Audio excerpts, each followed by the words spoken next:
नमस्कार दोस्तों, स्वागत है आपका हमारे यूट्यूब चैनल में। आज की इस वीडियो में हम पद्म पुराण की खंड 1 के अध्याय 27 और 28 का पाठ करेंगे। तो आइए पाठ शुरू करते हैं। अध्याय 27 में हम महर्षि अगस्त्य द्वारा राजा श्वेत के उद्धार की कथा के बारे में जानेंगे। पुल सत्य जी कहते हैं, तदंतर देवता लोग अपने बहुत से विमानों के साथ वहां से चल दिए। श्री रामचंद्र जी भी शीघ्र ही महर्षि अगस्त्य के तपोवन की ओर प्रस्थान किया। फिर श्री रघुनाथ जी पुष्पक विमान से उतरे और मुनि श्रेष्ठ अगस्त्य को प्रणाम करने के लिए उनके समीप गए। श्री राम बोले, मुनि श्रेष्ठ, मैं दशरथ का पुत्र राम आपको प्रणाम करने के लिए सेवा में उपस्थित हुआ हूँ। आप अपनी सौम्य दृष्टि से मेरी ओर निहारिए। इतना कहकर उन्होंने बारंबार मुनि के चरणों में प्रणाम किया और कहा, भगवान, मैं शंभुक नामक शूद्र का वध करके आपका दर्शन करने की इच्छा से यहाँ आया हूँ। कहिए, आपके शिष्य कुशल से हैं ना? इस वन में तो कोई उपद्रव नहीं है। अगस्त्य जी बोले, रघुश्रेष्ठ, आपका स्वागत है। जगध्वंत सनातन परमेश्वर, आपके दर्शन से आज मैं इस मुनियों सहित पवित्र हो गया। आपके लिए यह अर्घ्य अवस्तुत है, इसे स्वीकार करें। आप अपने अनेकों उत्तम गुणों के कारण सदा सबके सम्मान पात्र हैं। मेरे हृदय में तो आप सदा ही विराजमान रहते हैं, अतः मेरे परम पूज्य हैं। आपने अपने धर्म से ब्राह्मण के मरे हुए बालक को जिला दिया। भगवान, आज रात को आप यहाँ मेरे पास रहिए। महामते, कल सवेरे आप पुष्पक विमान से अयोध्या को लौट जाइएगा। सौम्य, यह आभूषण विश्वकर्मा का बनाया हुआ है। यह दिव्य अमरन है और अपने दिव्य रूप एवं तेज से जगमगा रहा है। राजेंद्र, आप इसे स्वीकार करके मेरा प्रिय कीजिए, क्योंकि प्राप्त हुई वस्तु का पुनः दान कर देने से महाफल की प्राप्ति बताई गई है। श्री राम ने कहा, ब्राह्मण, आप का दिया हुआ दान लेना मेरे लिए निंदा की बात हो गई। क्षत्रिय जानबूझकर ब्राह्मण का दिया हुआ दान कैसे ले सकता है? यह बात आप मुझे बताइए। किसी आपत्ति के कारण मुझे कष्ट हो, ऐसी बात भी नहीं है। फिर दान कैसे लूँ? इसे लेकर मुझे केवल दोष का भागी होना पड़ेगा, इसमें तनिक भी संदेह नहीं है। अगस्त्य जी बोले, श्री राम, प्राचीन सतयुग में जब अधिकांश मनुष्य ब्राह्मण ही थे तथा समस्त प्रजा राजा से हीन थी, एक दिन सारी प्रजा पुराण पुरुष ब्रह्मा जी के पास राजा प्राप्त करने की इच्छा से गई और कहने लगी, लोकेश्वर, जैसे देवताओं के राजा देवाधिदेव इंद्र है, उसी प्रकार हमारे कल्याण के लिए भी इस समय एक ऐसा राज नियत कीजिए जिससे पूजा और भेंट देकर सब लोग पृथ्वी का उपभोग कर सके। तब देवताओं में श्रेष्ठ ब्रह्मा जी ने इंद्र सहित समस्त लोकपालों को बुलाकर कहा, तुम सब लोग अपने अपने तेज का अंश यहाँ एकत्रित करो। तब संपूर्ण लोकपालकों ने मिलकर 4 भाग दिए। वह भाग अक्षय था, उससे अक्षय राजा की उत्पत्ति हुई। लोकपालकों के उस अंश को ब्रह्मा जी ने मनुष्य के लिए एकत्रित किया, उसी से राजा का प्रादुर्भाव हुआ, जो प्रजाओं के हित साधन में कुशल होता है। इंद्र के भाग से राजा सब पर हुकूमत चलाता है। वरुण के अंश से समस्त देहधारियों का कारण है। कुबेर के अंश से वह याचकों को धन देता है तथा राजा में जो यमराज का अंश है उसके द्वारा वह प्रजा को दंड देता है। रघुश्रेष्ठ, उसी इसमें भाग से आप भी मनुष्यों के राजा हुए, इसलिए प्रभु मेरा उद्धार करने के लिए यह आभूषण ग्रहण कीजिए। पुल सत्य जी कहते हैं, राजन, तब श्री रघुनाथ जी ने महात्मा अगस्त्य के यहाँ से वह दिव्य आभूषण ले लिया जो बहुत ही विचित्र था और सूर्य की तरह चमक रहा था। उसे लेकर वे निहारते रहे, फिर बारंबार विचार करने लगे, ऐसे रत्न तो मैंने विभीषण की लंका में भी नहीं देखे। इस प्रकार मन ही मन सोच विचार करने के बाद श्री रामचंद्र जी ने महर्षि अगस्त्य से उस दिव्य आभूषण की प्राप्ति का वृतांत पूछा आरंभ किया। श्री राम बोले, ब्राह्मण, यह रत्न तो बड़ा अद्भुत है, राजाओं के लिए भी यह अलभ्य ही है। आपको यह कहाँ से और कैसे मिल गया तथा किसने इस आभूषण को बनाया है? अगस्त्य जी ने कहा, रघुनंदन, पहले त्रेता युग में एक बहुत विशाल वन था। इसका व्यास 100 योजना का था, किंतु उसमें न कोई पशु रहता था न पक्षी। उस वन के मध्य भाग में 4 कोस लंबी एक झोल थी जो हंस और कारंडव आदि पक्षियों से संकुल थी। वहां मैंने एक बड़े आश्चर्य की बात देखी। सरोवर के पास एक बहुत बड़ा आश्रम था जो बहुत पुराना होने पर भी अत्यंत पवित्र दिखाई देता था, किंतु उसमें कोई तपस्वी नहीं था और न कोई जीव भी थे। मैंने उस आश्रम में रहकर ग्रीष्मकालीन एक रात्रि व्यतीत की। सवेरे उठकर जब तालाब की ओर चला तो रास्ते में मुझे एक बहुत बड़ा मुर्दा दिख पड़ा, जिसका शरीर अत्यंत हिष्ट पुष्ट था। मालूम होता था किसी तरुण पुरुष की लाश। उसे देखकर मैंने सोचने लगा, यह कौन है, इसकी मृत्यु कैसे हो गई तथा इस महान वन में आया कहाँ से? इन सारी बातों का मुझे अवश्य पता लगाना चाहिए। मैं खरा खरा यही सोच रहा था, इतने में आकाश से एक दिव्यम अद्भुत विमान उतरता दिखाई दिया। वह परम सुंदर और मन के समान वेगशाली था। एक ही क्षण में वह विमान सरोवर के निकट आ पहुंचा। मैंने देखा उस विमान से एक दिव्य मनुष्य उतरा और सरोवर में नहाकर उस मुर्दे का मांस खाने लगा। भरे पेट उस मोटे ताजे मुर्दे का मांस खाकर वह फिर सरोवर में उतरा और उसकी शोभा निहार कर फिर शीघ्र स्वर्ग की ओर जाने लगा। उस शोभा संपन्न देवोपम पुरुष को ऊपर जाते देख मैंने सोचा, स्वर्ग लोक के निवासी महाभाग, मैं तुमसे एक बात पूछता, तुम्हारी यह कैसी अवस्था है? तुम कौन हो? देखने में तो तुम देवता के समान जान पड़ते हो, किंतु तुम्हारा भोजन बहुत ही घिन्नित है। सौम्य, ऐसा भोजन क्यों करते हो और कहीं रहते हो? रघुनंदन, मेरी बात सुनकर उस स्वर्गवासी पुरुष ने हाथ जोड़कर कहा, विप्रभु, मेरा जैसा वृतांत है उसे आप सुनिए। पूर्व काल की बात है। विदर्भ देश में मेरे महाश्वेत पिता राज्य करते थे। वे वासुदेव के नाम से त्रिलोक की विख्यात और परम धार्मिक थे। उनके 2 स्त्रियां थीं। उन दोनों में से एक एक करके 2 पुत्र हुए। मैं उनका ज्येष्ठ पुत्र हूँ। लोग मुझे श्वेत कहते थे। मेरे छोटे भाई का नाम सूरज था। पिता की मृत्यु के बाद पूर्ववासियों ने विदर्भ देश के राज्य पर मेरा अभिषेक कर दिया। तब मैं वहाँ पूर्ण सावधानी के साथ राज्य संचालन करने लगा। इस प्रकार राजा और प्रजा का पालन करते मुझे कई हजार वर्ष बीत गए। एक दिन किसी निमित्त को लेकर मुझे प्रबल वैराग हो गया और मैं मरण पर्यंत तपस्या का निश्चय करके इस तपोवन में चला आया। राज्य पर मैंने अपने भाई महारथी सूरत का अभिषेक कर दिया। फिर इस सरोवर पर आकर मैंने अत्यंत कठोर तपस्या आरंभ की। 80,000 वर्षों तक इन वन में मेरी तपस्या चालू रही।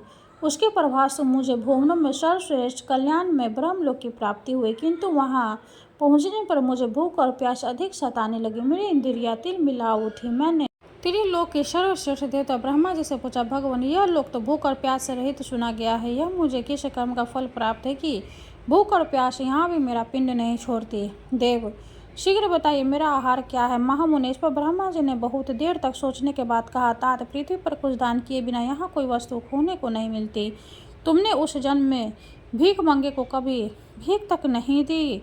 उस समय भूल से या मोहवंश तुम्हारे द्वारा किसी अतिथि को भोजन नहीं मिला, इसलिए यहाँ रहते हुए भी तुम्हें भूख और प्यास का कष्ट भोगना पड़ेगा। राजेंद्र, भांति भांति के आहार से जिसको तुमने भली बातें पुष्ट किया था, वह तुम्हारा उत्तम शरीर पड़ा हुआ है, उसी का मांस खाओ, उसी से तुम्हारी तृप्ति होगी। ब्रह्मा जी के ऐसा कहने पर मैंने पूरा उनसे निवेदन किया, प्रभु, अपने शरीर का भक्षण कर लेने पर भी फिर मेरे लिए दूसरा कोई आहार नहीं रह जाता है जिससे इस शरीर की भूख मिट सके तथा जो कभी चूकने वाला ना हो।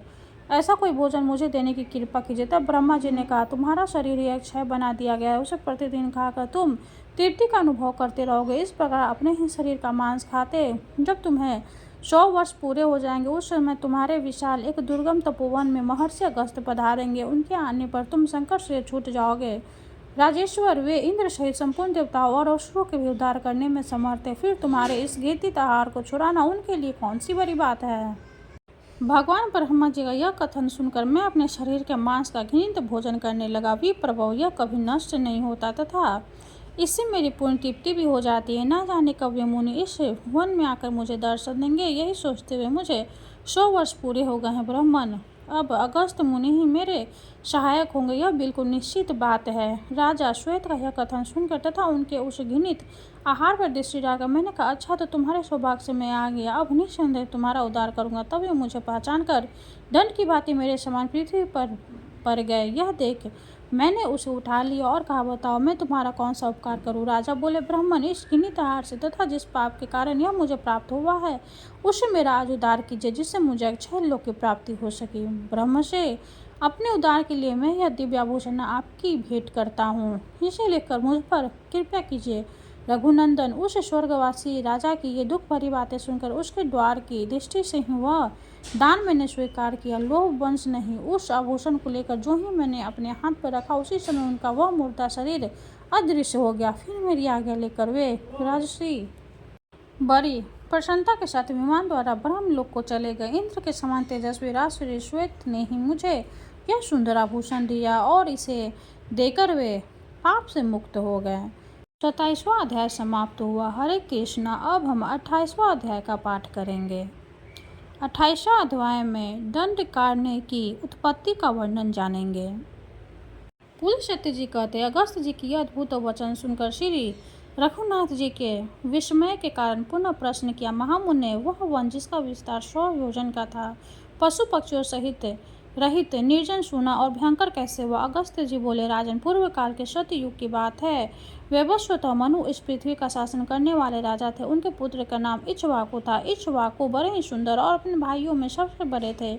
महाराज उनको बहुत मानते थे। उन्होंने इक्ष्वाकु को भूमंडल के राज्य पर अभिव्यक्त करके कहा, तुम पृथ्वी के राजवंशों के अधिपति सम्राट बनो। रघुनंदन बहुत अच्छा कहकर इक्ष्वाकु ने पिता की आज्ञा स्वीकार की। तब वे अत्यंत संतुष्ट होकर बोले, बेटा, अब तुम दंड के द्वारा प्रजा की रक्षा करो, किंतु दंड का अकारण प्रयोग न करना। मनुष्य के द्वारा अपराधियों को जो दंड दिया जाता है वह शास्त्रीय विधि के अनुसार प्रयुक्त होने पर राजा को स्वर्ग में ले जाता है। इसलिए महाबाहो, तुम दंड के समुचित प्रयोग के लिए सदा सचेत रहना। ऐसा कहने पर संसार में तुम्हारे द्वारा अवश्य परम धर्म का पालन होगा। इस पर एकाग्र चित्त में अपने पुत्र इक्ष्वाकु को बहुत से उपदेश दे महाराज मनु बड़ी प्रसन्नता के साथ ब्रह्मलोक को सिधार गए। तत्पश्चात राजा इक्ष्वाकु को यह चिंता हुई कि मैं कैसे पुत्र उत्पन्न करूं। इसके लिए उन्होंने नाना प्रकार के शास्त्रीय कर्म, यज्ञ आदि किए और उनके द्वारा राजा को अनेकों पुत्रों की प्राप्ति हुई। देव कुमार के समान तेजस्वी राजा इक्ष्वाकु के पुत्र को जन्म देकर पितरों को संतुष्ट किया। रघुनंदन इक्ष्वाकु के पुत्रों में जो सबसे छोटा था वह गुणों में सबसे श्रेष्ठ था। वह शूर और विद्वान तो था ही, प्रजा का आदर करने के कारण सबसे विशेष गौरव का पात्र हो गया था। उसके बुद्धिमान पिता ने उसका नाम दंड रखा और विंध्यगिरी के दो शिखरों के बीच में उसके रहने के लिए एक नगर दे दिया। उस नगर का नाम मधुमंत था। धर्मात्मा दंड ने बहुत वर्षों तक वहाँ का अकंटक राज्य किया। तदंतर एक समय जब कि चारों ओर चैत्र मास की मनोरम छटा छा रही थी, राजा दंड भार्गव मुनि के रमणीय आश्रम के पास गए। वहां जाकर उसने देखा भार्गव मुनि की परम सुंदरी कन्या, जिसके रूप की कहीं तुलना नहीं थी, वन में घूम रही थी। उसे देखकर राजा दंड के मन में पाप का उदय हुआ और वह काम बाण से पीड़ित हो कन्या के पास जाकर बोला, सुंदरी, तुम कहाँ से आई हो? शोभामयी, तुम किसकी कन्या हो? मैं काम से पीड़ित होकर तुमसे यह बातें पूछ रहा हूँ।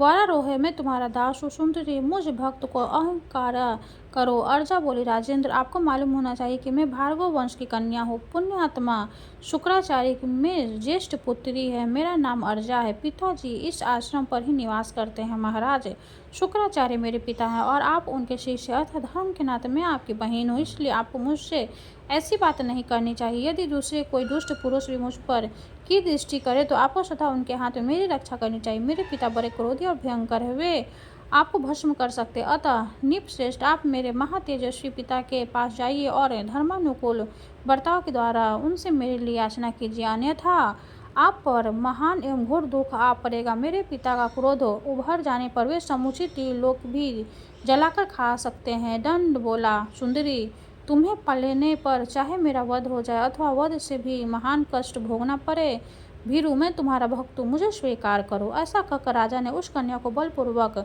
बाहुपास में कस लिया और उस एकांत वन में, जहाँ से कहीं आवाज भी नहीं पहुँच सकती, उसे नंगा कर दिया। बेचारी अबला उसकी भुजाओं से छूटने के लिए बहुत छटपटाई, परंतु फिर भी उसने स्वेच्छानुसार उसके साथ भोग किया। राजा दंड वह अत्यंत कठोरतापूर्वक और महाभयानक अपराध करके तुरंत अपने नगर को चल दिया तथा भार्गव कन्या अर्जा दीन भाग से रोती हुई अत्यंत उद्विग्न हुआ आश्रम के समीप अपने देवतुल्य पिता के पास आई। उसके पिता मित तेजस्वी देवर्षि शुक्राचार्य सरोवर पर स्नान करने गए थे। स्नान करने के 2 ही घड़ी में शिष्य सहित आश्रम पर लौट आए। उन्होंने देखा अर्जा की दशा बड़ी दयनीय है, वह धूल में सनी हुई है। फिर तो शुक्र को बड़ा रोष हुआ। वे तीनों लोगों को दग्ध सा करते हुए अपने शिष्यों को सुनाकर बोले, धर्म के विपरीत आचरण करने वाले अधूरदर्शी दंड के ऊपर प्रज्वलित अग्नि शिखा के समान भयंकर विपत्ति आ रही है। तुम सब लोग देखना, यह खोटी बुद्धि वाला पापी राजा अपने देश, वित्त, सेना और वाहन सहित नष्ट हो जाएगा। उस राज्य में 100 योजना लंबा चौड़ा है। उस समूचे राज्य में इंद्रधूल की बड़ी भारी वर्षा करेंगे। उस राज्य में रहने वाले स्थावल जंगल जितने भी प्राणी हैं, उन सब का उस धूल की वर्षा से शीघ्र ही नाश हो जाएगा। जहाँ तक दंड का राज्य है, वहाँ तक के उपवनों और आश्रमों में अकस्मात 7 रात तक धूल की वर्षा होती रही। क्रोध से संतप्त होने के कारण इस प्रकार शाप दे महर्षि शुक्र ने आश्रमवासी शिष्यों से कहा, तुम लोग यहाँ रहने वाले सब लोगों को इस राज्य की सीमा से बाहर ले जाओ। उनकी आज्ञा पाते ही आश्रमवासी मनुष्य शीघ्रतापूर्वक उस राज्य से हट गए और सीमा से बाहर जाकर उन्होंने अपने डेरे डाल दिए। तदंतर शुक्राचार्य अर्जा ने बोले, ओ निये बुद्धि वाली कन्या, तू अपने चित्त को एकाग्र करके सदा इस आश्रम पर ही निवास कर। यह 4 कोस से विस्तार का सुंदर शोभा संपन्न सरोवर है। अर्जे, तू रजोगुण से रहित सात्विक जीवन व्यतीत करते हुए 100 वर्षों तक यहीं रहा। महर्षि का यह आदेश सुन अर्जा ने तथास्तु कहकर उनकी आज्ञा स्वीकार की। उस समय वह बहुत ही दुखी हो रही थी। शुक्राचार्य कन्या से उपयुक्त बात कहकर वहाँ दूसरे आश्रम के लिए प्रस्थान किया। ब्रह्मवादी महर्षि के कथानुसार विंध्यगिरि के शिखरों पर फैला हुआ राजा दंड का समूचा राज्य 1 सप्ताह के भीतर ही जलकर खाक हो गया। तब से वह विशाल वन दंडकारण्य कहलाता है। रघुनंदन, आपने जो मुझसे पूछा वह सारा प्रसंग मैंने कह सुनाया। अब संध्या उपासन का समय बीता जा रहा है। यह महर्षिगण सब और जल से भरे पड़े हैं, लेकर अर्घ्य के भगवान सूर्य की पूजा कर रहे हैं। आप भी चलकर संध्या वंदन करें। ऋषि की आज्ञा मानकर श्री रघुनाथ जी संध्या उपासन करने के लिए उस पवित्र सरोवर के तट पर गए। आचमन एवं साय संध्या करके श्री रघुनाथ जी महात्मा कुंभ के आश्रम में गए। वहाँ उन्होंने बड़े आदर के साथ अधिक गुणकारी फल मूल तथा रसीले शाक भोजन के लिए अर्पण किए। नरश्रेष्ठ श्री राम ने बड़ी प्रसन्नता के साथ उस अमृत के समान मधुर भोजन का भोग लगाया और पूर्ण तृप्त होकर रात्रि में वहीं शयन किया। सवेरे उठकर उन्होंने अपना नित्य कर्म किया और वहां से विदा होने के लिए महर्षि के पास गए। वहां जाकर उन्होंने मुनों को प्रणाम किया और कहा, ब्राह्मण, अब मैं आपसे विदा होना चाहता हूँ। आप आज्ञा देने की कृपा करें। महामुनि, आज मैं आपके दर्शन से कृतांक और अनुग्रहित हुआ। श्री रामचंद्र जी के ऐसा अद्भुत वचन कहने पर तपस्वी अगस्त्य जी ने अत्यंत प्रसन्न होकर कहा, श्री राम कल्याण में अक्षरों से युक्त आपका यह वचन बड़ा ही अद्भुत है। रघुनंदन, यह संपूर्ण प्राणियों को पवित्र करने वाला है। जो मनुष्य आपको 2 घड़ी भी देख लेते हैं वे समस्त प्राणियों में पवित्र है और देवता कहलाते हैं। रघुश्रेष्ठ, आप समस्त देहधारियों के लिए परम पावन है। आपका प्रभाव ऐसा है कि जो लोग आपकी चर्चा करेंगे उन्हें भी सिद्धि प्राप्त होगी। आप इस मार्ग से शांत निर्भय होकर जाइए और धर्मपूर्वक राज्य का पालन कीजिए, क्योंकि आप ही इस जगत के एकमात्र सहारे हैं।